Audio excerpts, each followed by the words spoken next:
All right, let's jump right in. The phrase financial modeling, it kind of makes you think of these super complicated spreadsheets, right? Full of accounting jargon.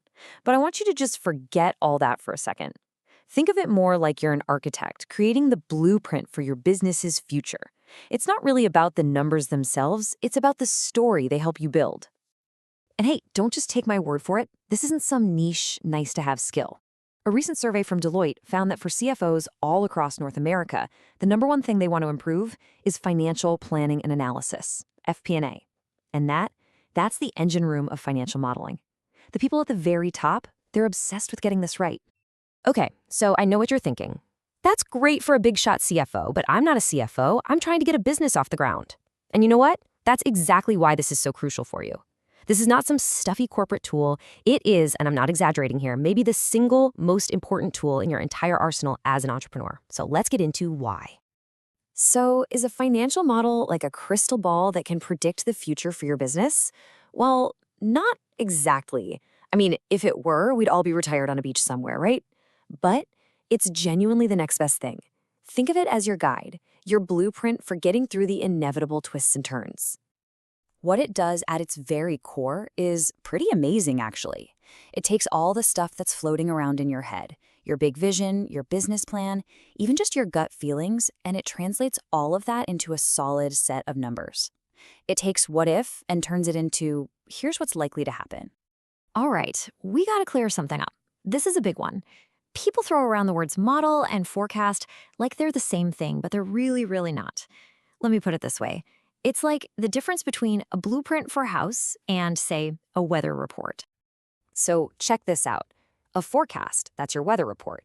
It's telling you what you expect to happen based on what we know right now. But a financial model, that's something else entirely. It's not trying to predict one single future. It's more like a machine for creating projections. It's a tool that lets you explore all those what-if questions and map out a bunch of different ways things could go. Okay, so the foundation of any good financial model, the absolute bedrock, are these three key financial statements. They're all connected. You've got the income statement, which basically tells you, are we making money? Then there's the balance sheet, a snapshot of what you own versus what you owe. And finally, the cash flow statement. And for a startup, this one is king. It's all about the actual cash coming in and going out. They're not just separate reports, they're like interlocking gears. When one moves, they all move. All right, this is usually where people get stuck. This is great, but where do the numbers even come from? Especially if you're a new business, right? It can feel like you're just making stuff up, but you're not. There are actually two really solid ways to build your assumptions so they're based in reality. First up, you've got the top-down approach, and it's just like it sounds. You start big, really big, you look at the entire market, the whole shebang, and then you figure out, okay, what piece of that pie can we realistically grab? It's looking at your business from the outside in. And this visual here shows it perfectly. See that big circle? That's your TAM, the total available market. It's huge. Then you narrow it down to the SAM, the serviceable available market, which is the part you could actually reach with your product. And from there, you get to the SOM, the serviceable obtainable market. That's your real, concrete target. It's a funnel, taking a massive idea and focusing it into a tangible goal.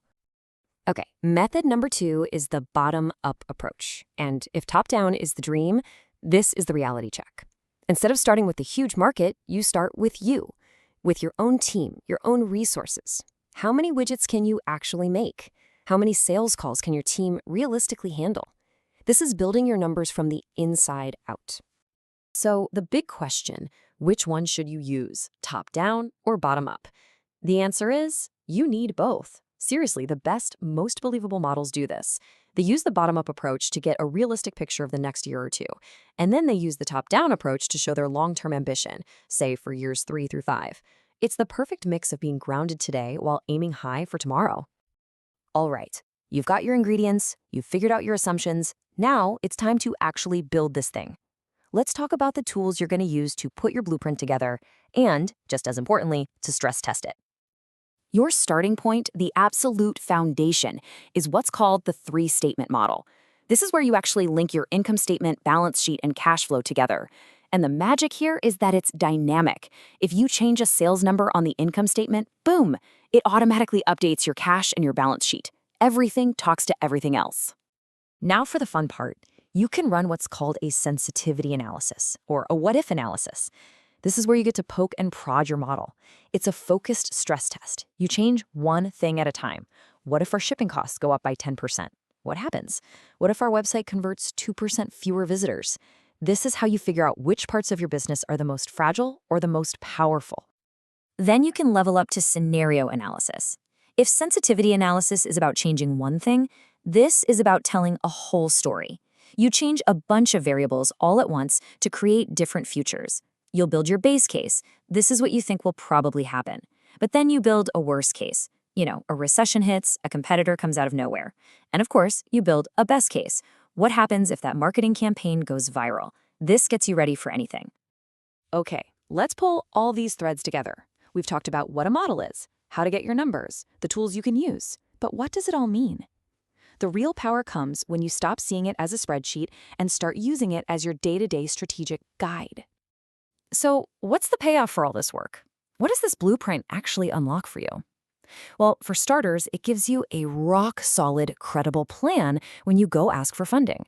It becomes your guide for making huge decisions like, is it time to hire someone new? Or can we afford to expand? And maybe most importantly, it lets you tell a clear, compelling story to investors and gives you a benchmark to see how you're actually doing against the plan. There's this fantastic quote from an entrepreneur in residence named Chad Freiling that just nails it. He says, "The real story happens in the financials. Every section mainly serves to explain and justify those numbers." Think about that. Your marketing plan, your team bios, your product description. At the end of the day, all of that is just there to back up the story your numbers are telling. The financial model, it's the main event. So at the end of the day, a financial model isn't just about rows and columns in a spreadsheet. It's so much more. It's the act of writing the story of your business's future. It's a living story that you can test, you can tweak, and you can ultimately bring to life. Every business has a future story, so the only question left is, are you ready to write yours?